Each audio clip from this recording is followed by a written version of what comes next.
you are deemed as a first-time buyer, you kind of own a house in the last 3 years. That's correct. Okay. I think somebody asked me about that one day. They're like, well, what it means to be first-time buyer. Is I buy a house now and then I sell it and I don't qualify anymore for a first-time buyer. Right. So that answers a lot of questions that way. Sure. How long, is the loan takes the same amount of time or it takes longer? Because I know they have certain. Sure. So these loan programs involve state government, and some of the funding they get comes from the federal government. And then you're dealing with a lending institution such as the one I work for, Prime Lending, but it doesn't matter which of those institutions you're dealing with. You're now dealing with at least 3 massive institutions.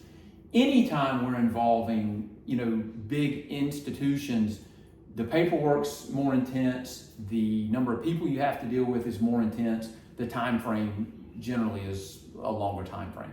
So with these programs that we're talking about today, generally speaking, I like to have at least 45 days to get the transactions done. It's not to say you can't do it in a shorter time frame, but anytime we involve government entities and you start adding on the number of government entities involved, it adds headache, adds time frame, and so we need as much time as possible. Yeah, they kind of like that way. Yeah, that's how it goes.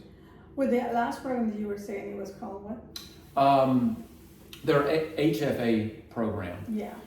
That program is generally used for folks that aren't doing one of the first two. Is how I use this program. The deal is the reason we use it is because it has a higher income limit than the others. So in Richland, well, I think it's throughout the state. Throughout the state, this program allows the income to be as much as $127,000 for the year.